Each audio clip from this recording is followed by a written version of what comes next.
Hola, muy buena tarde, mis queridos amigos.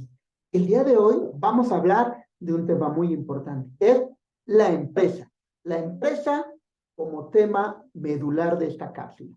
Bueno, recuerden suscribirse a mi canal. Si les gusta el video, darle like. ¿Tienen alguna duda? Ponerlo en la casilla de comentar.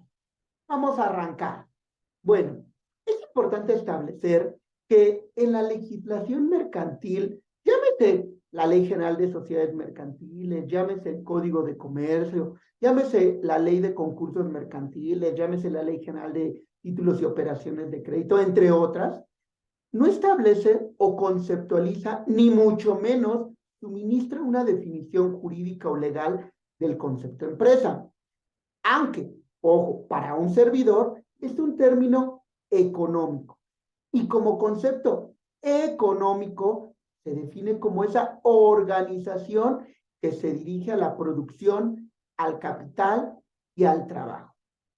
También como ese intercambio de bienes, productos o servicios con el objeto de generar una ganancia, las cuales se obtiene utilizando los siguientes tres elementos.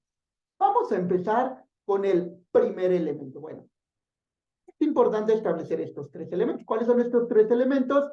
El elemento objetivo, el elemento subjetivo y el elemento corporal, ¿sí? Vamos a empezar con el primero, que es elemento objetivo.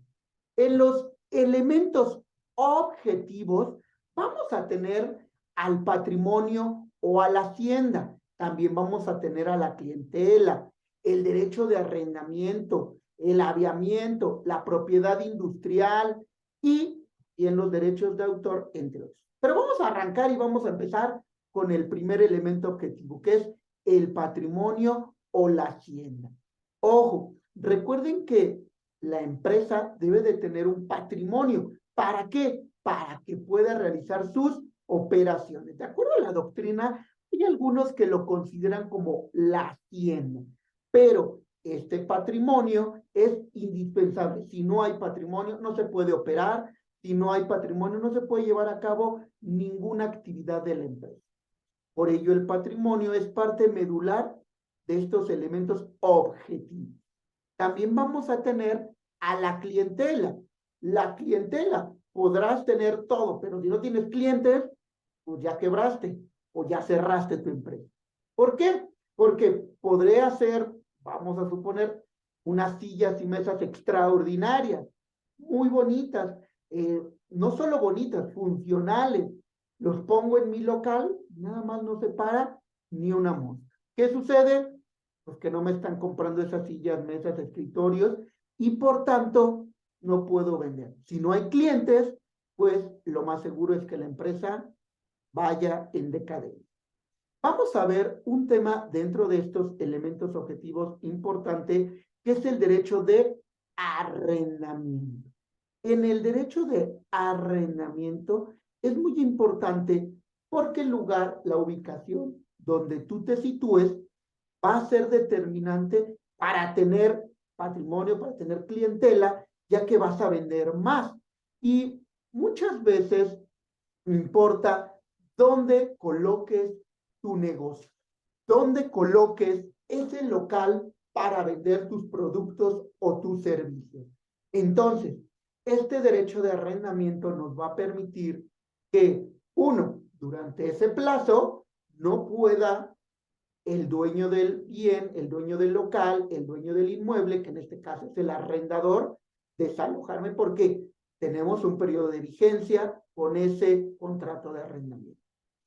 Puede ser que a lo mejor lo hayamos celebrado por 3 años, por 5 años, por 10 años. Bueno, tendré ese derecho durante ese plazo, siempre y cuando pague la renta en tiempo y forma, claro está.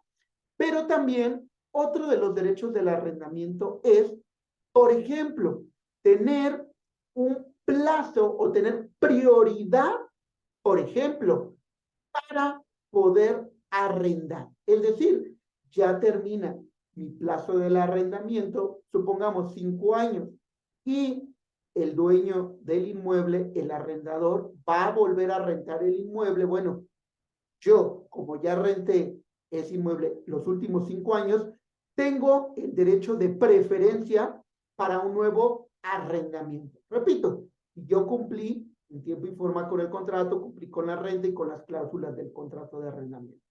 Tendría prioridad y sería el primero.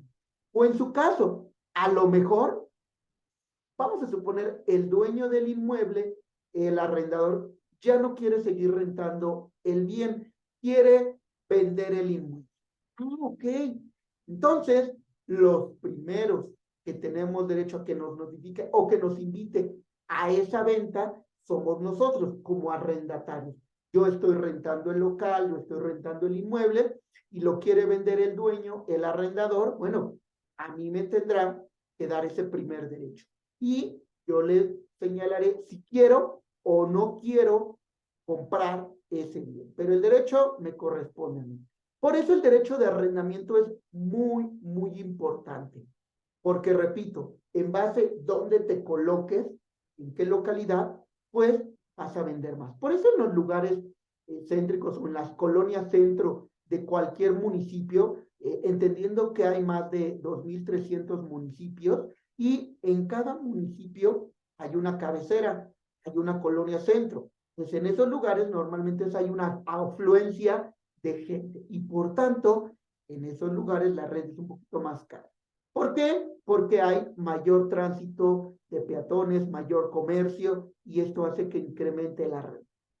Vamos a hablar dentro de los elementos objetivos de otro punto importante, la propiedad industrial, que como sabemos se va a subdividir en la marca, el aviso comercial, el nombre comercial, las patentes, las franquicias, entre otros. Brevemente vamos a explicar. La marca, ojo, va a darle un valor agregado a tu empresa como elemento objetivo, ya que, un ejemplo, por ejemplo, Coca-Cola es una marca conocida internacionalmente y está evaluada en miles de millones de dólares en base a la marca, solo la marca, no hablo la empresa, no hablo los activos que tiene Coca-Cola, no, solo la marca Coca-Cola está evaluada en miles de millones de dólares.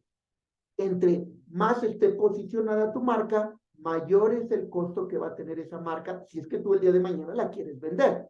Bueno, esta marca va a hacer que los clientes te identifiquen, que estos clientes puedan reconocer el producto o el servicio y lo compren.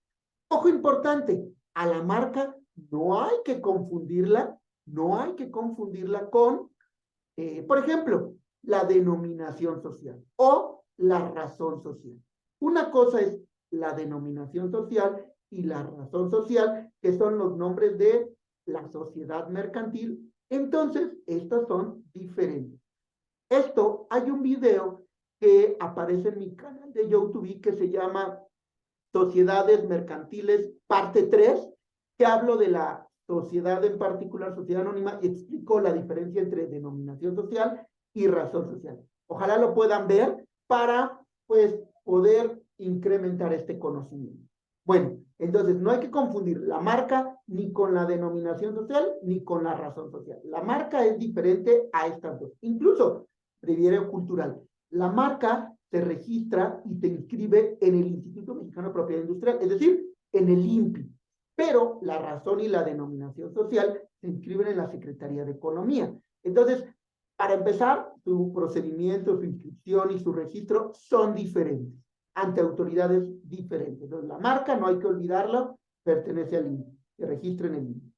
Vamos a hablar ahora del aviso comercial. El aviso comercial es lo que ustedes coloquialmente conocen como eslogan, Pero esto nos va a permitir identificarnos con los clientes, con los prospectos de clientes, con las personas en general, con el público en general. Por ejemplo, la marca, hablando de marcas, que ya hablábamos hace unos minutos, la marca es Sabrita. Y el aviso comercial es a que no puedo comer solo uno. Ese es su eslogan que ustedes conocen así coloquialmente o en mercadotecnia. Pero eso se registra. ¿En dónde? También en el INPI. El INPI se registra el aviso comercial y ahorita tiene registrado a que no puedo comer solo uno. Y esto le da un valor agregado a tu empresa. También las patentes. ¿Qué son las patentes? Ojo aquí, son invenciones que surgen del intelecto humano. Ojo, a lo mejor ya existe un foco, vamos a suponer, pero yo voy a crear un foco que funciona con aire, no funciona con electricidad. Con el puro aire funciona este foco. Ah, es una innovación, es una invención. ¿Esta se puede patentar? Claro que sí. También se registra esta patente en el INPI. Ojo importante, las invenciones también se registran en el INPI. Entonces, yo puedo registrarla con todo derecho. Bueno, vamos a ver puntos medulares. Ojo, ¿cuánto dura de vigencia la marca? 10 años. ¿Cuánto dura de vigencia el aviso comercial? 10 años. ¿Cuánto dura de vigencia la patente? 20 años. Pero aquí va a haber unos candaditos que va poniendo el INPI. El primero de ellos, la marca dura 10 años, pero, ojo, se puede prorrogar su vigencia, es decir, puede continuar su vigencia por el mismo plazo de 10 años si nosotros pagamos los derechos, realizamos la solicitud y el trámite correspondiente. Es decir, estamos, por ejemplo, en el 2023, registramos una marca, nos va a durar hasta el 2033 esa marca. Y entonces, yo en el 2033 tendré que realizar la renovación o la prórroga de duración o la prórroga del plazo de esa marca. Y tendré por otros 10 años más, es decir, no al 33, sino al 43 y otros 10 años más al 53, al 70, 2073, 2073, 2083, 2093 y así sucesivamente, ¿sí? ¿Se puede prorrogar la marca? Sí. Lo mismo sucede con el aviso comercial. También puede prorrogar su vigencia. La vigencia se puede prorrogar cada 10 años. Esto es muy importante. Pero, ojo, la patente no. La patente dura 20 años y tiene candado. No puede prorrogar su vigencia. Dura solo 20 años y ya no hay prórroga a la misma. Ojo, estos plazos son al día de hoy. Pueden ir cambiando conforme pase el tiempo, ¿sí? Anteriormente yo recordaba que las patentes, por ejemplo, duraban 100 años su vigencia, luego bajaron a 90, a 80, 70, 50, a 40 y así, hasta que hoy tenemos 20 años de la patente como vigencia. Igual las marcas duran un poco más, pero bueno, importante, hoy en día las patentes no se pueden prorrogar y solo duran 20 años. Otro punto importante dentro de la propiedad industrial es la franquicia. ¿Qué es la franquicia? Fíjense que la franquicia es este derecho a poder utilizar tu marca, tu aviso comercial, tu patente si es que la tienes, en ese establecimiento o a lo mejor a otro establecimiento. Vamos a suponer, yo me va muy bien en mi negocio, ya registré mi marca, ya registré mi aviso comercial y quiero franquicia. ¿Se puede? Claro. Y lo aclaro porque muchas veces llegan clientes y me dicen, oiga, tengo éxito en mi negocio, quiero franquiciar. Y lo primero que les pregunto es, ¿tú tienes una marca? ¿Tú tienes un aviso comercial? Y me dicen, no, bueno, no puedo franquiciar, porque para que haya una franquicia necesito marcas y necesito avisos comerciales. De lo contrario, no se va a poder franquiciar. Entonces, esto es muy importante para poder hacer la franquicia. Por eso, antes de franquiciar, hay que tener marcas y avisos comerciales. Y hablo de varias marcas y varios avisos comerciales porque la competencia hoy en día está muy reñida. Y hay muchas franquicias hoy en día en donde incluso hay expos. Y estas expos de franquicias ofrecen diversidad de marcas y avisos comerciales que tienen registrados. Y con esto le va a dar un valor agregado a tu negocio. Le va a dar ese conocimiento al público para que puedan llegar los clientes. ¿Sí? Pero tú no tienes avisos comerciales o marcas, pues no vas a poder franquiciar. Ahora, no es lo mismo una franquicia que tenga una marca y dos avisos comerciales a una franquicia que tiene 5 marcas y, no sé, a lo mejor 50 avisos comerciales. Es más atractivo para el prospecto de cliente. Lo más seguro es que contrate esa franquicia. Bueno, esto es muy importante porque, repito, la franquicia es este derecho que le vas a dar de uso de esa marca o de ese aviso comercial. Después, también vamos a tener los derechos de autor.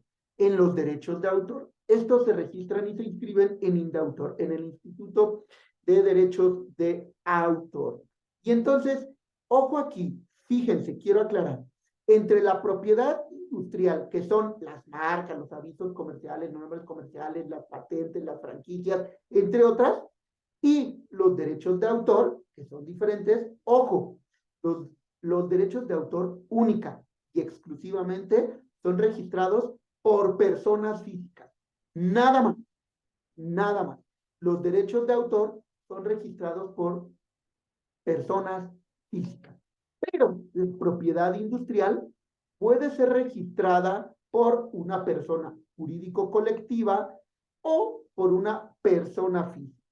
Cualquiera de las dos. Es decir, una empresa puede registrar el nombre, claro, la marca, claro, puede registrar ese nombre comercial, ese aviso comercial, sí, esa patente, sí, puede hacer franquicias, sí, ya sea esta persona jurídico-colectiva o esta persona física.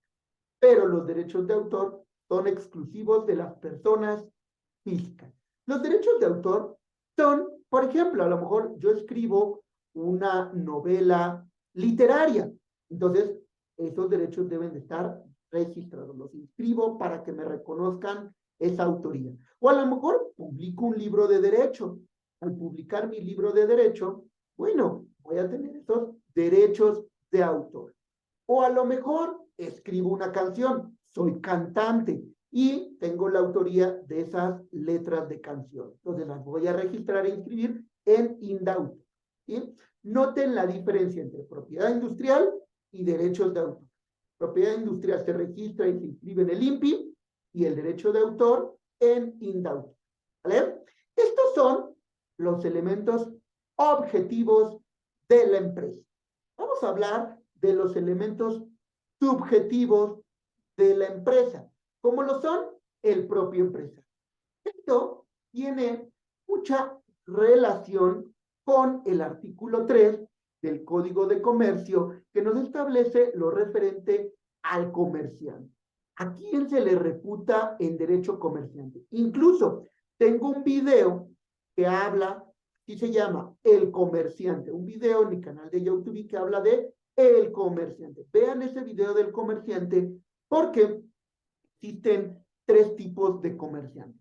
La persona física que en territorio nacional ejerce actos de comercio. Puede ser también incluso las personas jurídico-colectivas, en particular las sociedades mercantiles, que regula el artículo 1 de la Ley General de Sociedades Mercantiles, que son, entre otras, por ejemplo, la sociedad en nombre colectivo, la sociedad en comandita simple, la sociedad en comandita por acciones, la sociedad anónima, la sociedad de responsabilidad limitada, la sociedad cooperativa y la sociedad por acciones simplificada. Estas 7 sociedades que se encuentran reguladas también pueden ser estos empresarios, ¿sí? O esta empresa.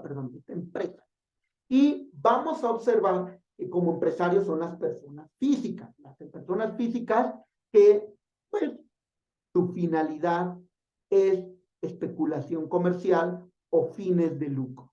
También vamos a observar que las personas que sean extranjeras, sus agencias o sus sucursales que en territorio nacional ejerzan actos de comercio, también se puede considerar como una empresa. Estos son los elementos subjetivos. Pero también sus auxiliares son elementos subjetivos. ¿Quiénes son sus auxiliares? Bueno, tenemos como auxiliares, por ejemplo, a los accionistas, a los socios, al representante legal, al apoderado legal, al presidente del Consejo de Administración, a los miembros del Consejo de Administración, al administrador único, a los consejeros, a lo mejor también al comisario, también a los miembros del Consejo de Vigilancia. Son auxiliares de el comercio, auxiliares de la empresa. Es el segundo elemento, los subjetivos. Vamos a pasar al tercer elemento, que es los corporales, como las propias mercancías, la materia prima, la maquinaria, los bienes muebles, inmuebles, entre otros. Ya que sin estos elementos corporales no se puede realizar por parte de la empresa su actividad, no puede realizar sus operaciones. Hace necesario estos elementos corporales para producir estos bienes, estas mercancías. Vamos a suponer, a lo mejor yo me dedico a hacer esferas de Navidad, ¿sí? O a hacer muñecos como este Funko Pop de Thanos, ¿no? Y yo hago estos muñecos. Pero para hacer estos muñecos necesito plástico, que es mi materia prima. Pero también necesito colorante, pero también necesito una maquinaria que a lo mejor funda el plástico y haga los esquemas, que haga a lo mejor el molde, etc. Necesito mucha materia prima para realizar esta mercancía, este bien que voy a sacar a la venta, ¿sí? Entonces, importante, vamos a tener estos bienes, estas mercancías, estas materias primas, esta maquinaria, incluso donde voy a hacer este muñequito, pues requiero, por ejemplo, un edificio, entonces requiero un bien mueble, o requiero bienes muebles, a lo mejor tengo un local o una oficina, pues escritorios, sillas, sala de juntas, etc. Necesito muchas cosas dentro de mi empresa para poder operar. Entonces, recapitulando, los elementos de la empresa son tres. El primero de ellos son elementos objetivos. El segundo, elementos subjetivos. Y el tercero son los elementos corporales. Una vez entendiendo esto y que establecí que el concepto de empresa no es un elemento legal o jurídico, sino por el contrario, es un elemento y un concepto o definición económica. Ahora bien, voy a hablar sobre algunos puntos de vista que a lo mejor pueden o suelen confundirse y que, bueno, vamos a empezar con un diccionario básico, un diccionario básico, como lo es, por ejemplo, el Gran Diccionario de la Lengua Española, que señala que la palabra empresa significa la acción o cometido arduo o dificultoso o intento de llevar a cabo. Nos señala una segunda acepción como sociedad mercantil o industrial. Una tercera acepción que nos señala que es la leyenda o símbolo que sirve de distintivo para expresar una cualidad o aspiración. Es por ello que vamos a empezar a ir desmembrando a esta empresa desde su concepto gramatical, económico, legal, doctrinal, jurisprudencial, a efecto de que quede bien definido qué se debe de entender por esta empresa, que ojo, su origen latino, su origen empieza en Italia con la palabra impresa, que significa negocio, trabajo, tarea. Entonces, esta empresa tiene su origen dentro del marco latino. Vamos a ver que también, de igual forma, la Enciclopedia Planeta establece que la empresa como primera acepción señala que es la acción de emprender y cosa que se emprende. Como una segunda acepción, organismo económico orientado a la producción de bienes y servicios y tendiente a alcanzar el máximo provecho posible de modo compatible con las necesidades de continuación en el tiempo de vida del propio organismo. Como organismo económico, se considera privada si pertenece o es controlada por sujetos privados, y pública es una persona jurídica de participación estatal o un monopolio del Estado o las haciendas municipales o nacionales, como PEMES, como CFE. Bueno, también el diccionario bancario y bursátil señala que la empresa es un organismo permanente donde el empresario administra el capital y el trabajo para un fin determinado. Esto quiere decir que produce bienes o servicios para satisfacer necesidades del mercado. Y agrega que los bancos quedan incluidos también bajo esta denominación de empresa de servicio. De igual forma, el diccionario Porrúa de sinónimos o antónimos señala que la palabra empresa tiene los siguientes sinónimos: iniciativa, plan, proyecto, sociedad. De igual forma, nos señala algunos antónimos de la empresa, como son prudencia, alejamiento, distanciamiento, separación, abandono. Por su parte, el diccionario de Derecho establece que la empresa es la organización profesional de la actividad económica del trabajo y del capital, tendiente a la producción o al cambio. Esto quiere decir a la distribución de bienes y servicios. Asimismo, el Diccionario Jurídico General señala que la empresa significa unidad productiva o distribuidora de bienes o servicios de carácter económico, pudiendo ser o no persona moral o colectiva. Como una segunda acepción nos señala que es una figura económica o contable jurídicamente no existente. Ahora bien, el Diccionario Jurídico Mexicano de la editorial Porrúa establece que la empresa proviene del latín impresa, que significa acogida, tomada, acción que se comienza. Ahora bien, desde el punto de vista económico, este diccionario señala que es una unidad de control y decisión. Es una combinación de factores fijos que determina su existencia. Esto quiere decir, es un ingenio que supera el mecanismo de precios, en donde las decisiones y transacciones están coordinadas por un individuo o un grupo. Es una unificada planificación en el desarrollo de la actividad comercial. Actúa como unidad económica desde el mundo de la producción hasta el mundo del consumo. Y la principal forma de organización en los negocios lo va a constituir las sociedades mercantiles. Ahora bien, ya hablando de estos diccionarios, tanto básicos como especializados, ahora vamos a hablar sobre posturas doctrinales. El profesor de Pisa, Lorenzo Mosa, es el primer tratadista latino que pretende centrar el derecho mercantil en la columna básica de la empresa, al señalar que ve en la empresa la condición necesaria para la perfecta adquisición de la calidad de comercio. Por lo que, de acuerdo a lo antes expuesto, se puede entender que el comerciante es concebido como el titular de una empresa y el derecho mercantil pasa a ser conceptualmente del derecho de los actos de comercio.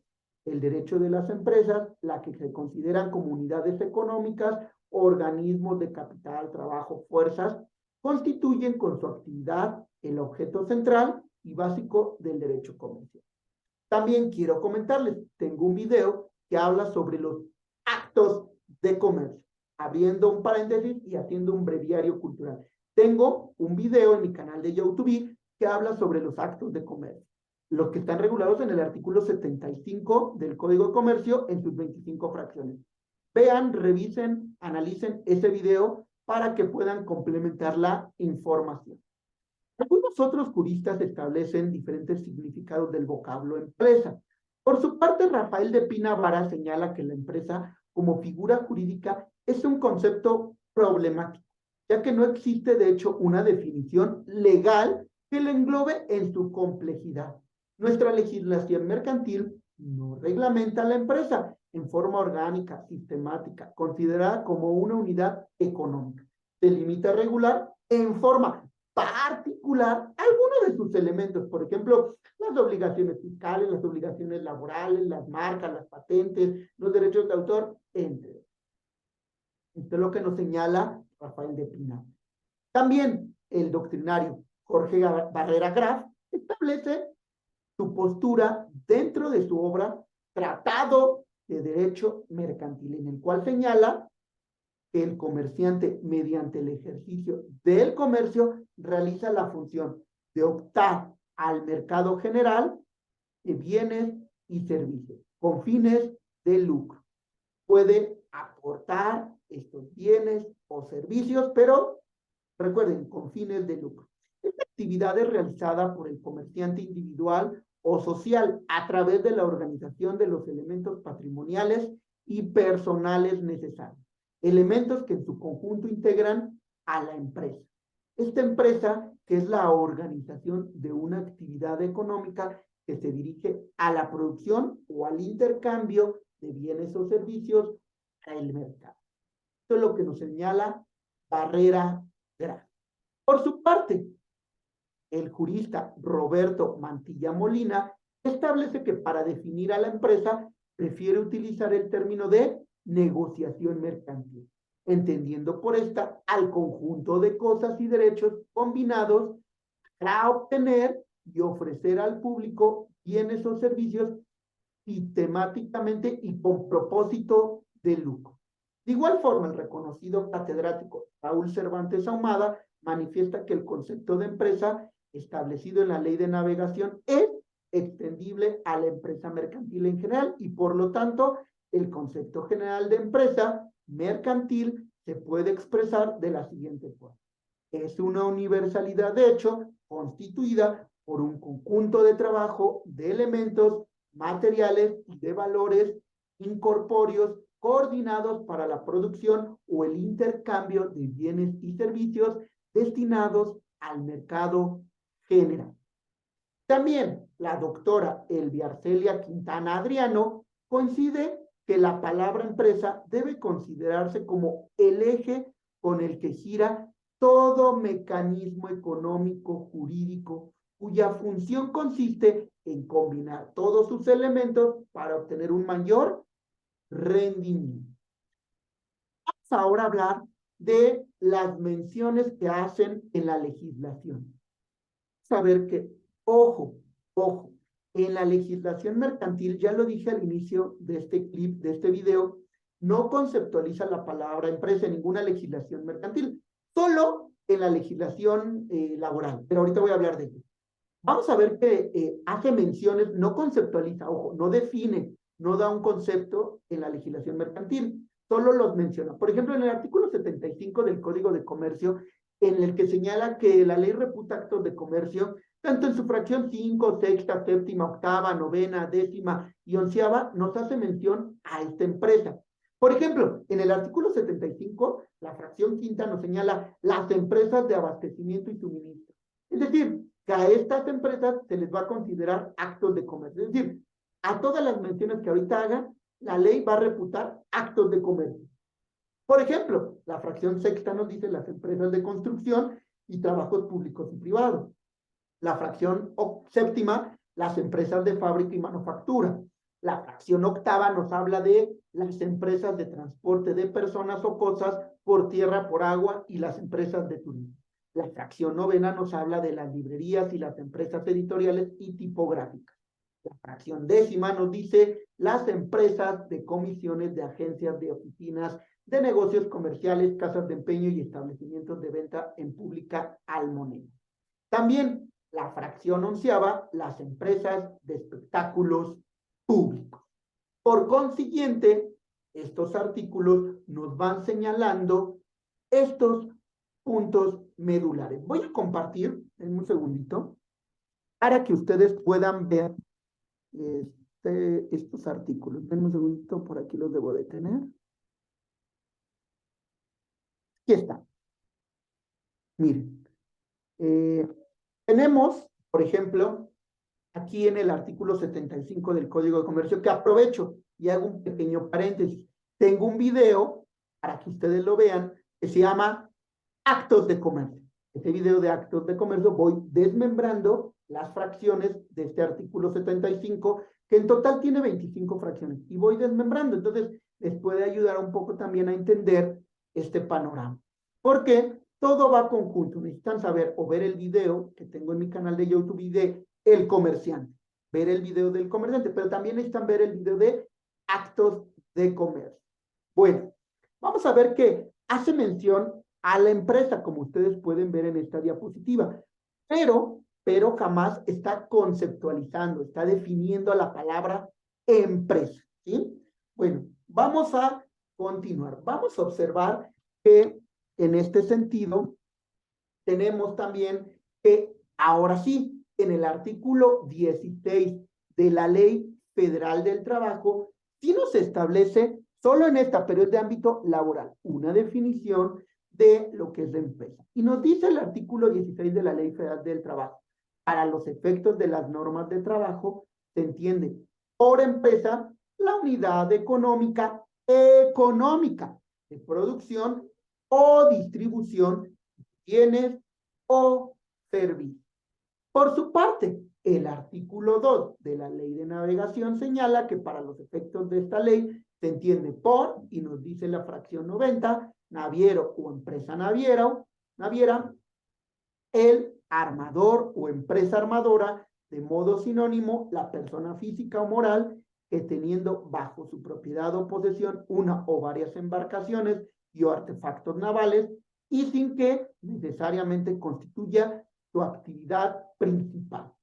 Realice las siguientes funciones: equipar, habituar, aprovisionar, dotar de tripulación, mantener en el estado de navegabilidad, operar por sí mismo y explotar embarcaciones.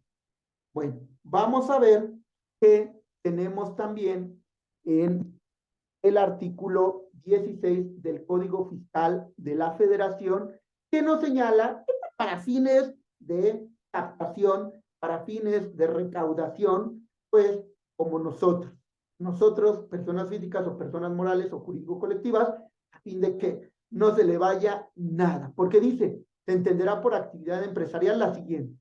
Y nos dice, fíjense lo que dice la fracción primera, los comerciantes que son las que de conformidad a las leyes federales tienen ese carácter y no están comprendidas en las fracciones siguientes. Es decir, ¿quiénes definen al comerciante? El artículo 3 del Código de Comercio. En el artículo 3 define al comerciante del Código de Comercio. Y entonces, esa es una ley federal, el Código de Comercio es una ley federal. Entonces, ahí define al comerciante. Pero dice, por si se me escapa alguno, pues de la fracción 2 a la sexta, por ahí pueden entrar ustedes. Ya sea las industriales, las agrícolas, las ganaderas, las de pesca, las silvícolas, cualquiera. Ustedes van a pagar impuestos, tributos. Al fisco no se le va a nadie. Y entonces este artículo 16 del Código Fiscal de la Federación nos va englobando muchos de estos personajes para fines tributarios. También tenemos, por ejemplo, la empresa en la ley de concursos mercantiles. Pero repito, no señala un concepto, no señala una definición, solo es una mención. Ya que desde el artículo 1 de la ley de concursos mercantiles señala que la presente ley es de interés público y tiene por objeto regular el concurso mercantil. Es de interés público conservar las empresas y evitar que el incumplimiento generalizado de las obligaciones de pago ponga en riesgo la viabilidad de las mismas. Luego, en el artículo 3 nos dice que la finalidad de la conciliación es la conservación de la empresa del comerciante. Y luego dice que la finalidad de la quiebra es la venta de la empresa. Por último, el artículo 4 de la ley concursal nos establece que se debe de entender por comerciante y nos dice que la persona física o moral que tenga ese carácter conforme al Código de Comercio. Este concepto va a comprender al patrimonio fideicomitido cuando se afecta a la realización de actividades empresariales. Por eso, el tema de la empresa es importantísimo en cualquier negocio, importantísimo en cualquier industria. La empresa es, repito, un término económico que va ligado con el término legal, el término jurídico, sí, pero ojo, su concepto, su génesis, su origen, data de un término económico, eminentemente económico. Y ya, como tal, está regulada por el derecho, porque la empresa, realizar actos de comercio, pues tiene que regularse. Y es por ello que el derecho regula a esta empresa. Bueno, espero les haya gustado este video, esta cápsula. No olviden suscribirse a mi canal. Si les gustó el video, darle like. Y si tienen alguna duda, con gusto pónganlo en la casilla de dudas o comentarios. Me pongo a sus órdenes, mi despacho jurídico Espinosa y Asociados. Para cualquier cita o asesoría legal, por favor, contáctenos. al correo electrónico despacho.jurídico.espinosa y asociados@hotmail.com. Espinosa por ahí va con S, no me lo pongan con Z, las dos van con S, si no, no me va a llegar ese correo. Les deseo una excelente tarde, un próspero año nuevo, feliz año nuevo 2023. Lo mejor de lo mejor para ustedes.